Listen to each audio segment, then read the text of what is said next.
Assalamualaikum, nama saya Faiz Taufik bin Fahmi Taufik, kelas DKM 2C, nombor kad matrik 24 DKM 24F1068. Assalamualaikum warahmatullahi wabarakatuh. Saya Muhammad Arif bin Muhammad Alias daripada kelas DKM 2C, nombor matrik 24 DKM 24F1023. Dan saya Rizal Ahmad Iman bin Rosli dari kelas DKM 2C, 24 DKM 24F1020. Assalamualaikum, saya Muhammad Danish Aiman bin Abdullah daripada kelas DKM 2C, nombor matrik 24 DKM 24F1017. Assalamualaikum warahmatullahi wabarakatuh. Hari ini kami dalam perjalanan untuk pergi ke Pasar Seni Kuala Lumpur, di mana kami akan melakukan sosial eksperimen untuk bertanya kepada komuniti dan masyarakat berkaitan dengan nilai-nilai murni. Let's go.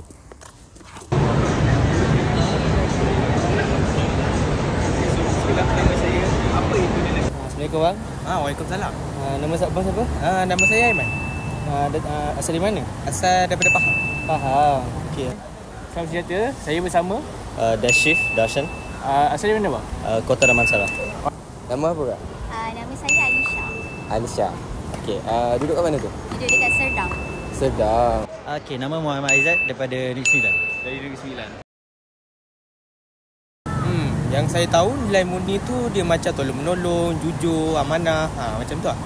Nilai murni ialah contohnya macam jujur, hormat menghormati, dia ada bertanggungjawab macam tu. Macam berbuat baik dengan orang lah. Berbuat baik dengan orang, ya. Nilai murni tu macam amalan-amalan mulia yang kita buat dan menyebabkan bantu orang lain dalam kehidupan saya. Nilai murni nilai-nilai yang kita bercakapan dengan orang ataupun senang cakap body language dengan orang ataupun cara bertutur bahasa lah dengan manusia. Bagi saya nilai murni ni penting sebab tanpa nilai murni ni mungkin negara ni takkan bersatu padu dan takkan jadi sedamai sekarang. Ya, dia penting kerana nilai murni membentuk masyarakat yang aman dan harmoni. Penting kalau kita nak membentuk masyarakat yang sejahtera, nilai murni ni kena dipupuk oleh setiap orang. Dalam masyarakat ikutkan penting, tapi orang akan ambil indah tak indah benda ni. Sebab apa nilai-nilai murni ni boleh menunjukkan seseorang tu macam mana. Setuju? Lagi-lagi bab agama sebab dia mengajarkan kita untuk jujur, amanah macam yang Nabi ajar dulu.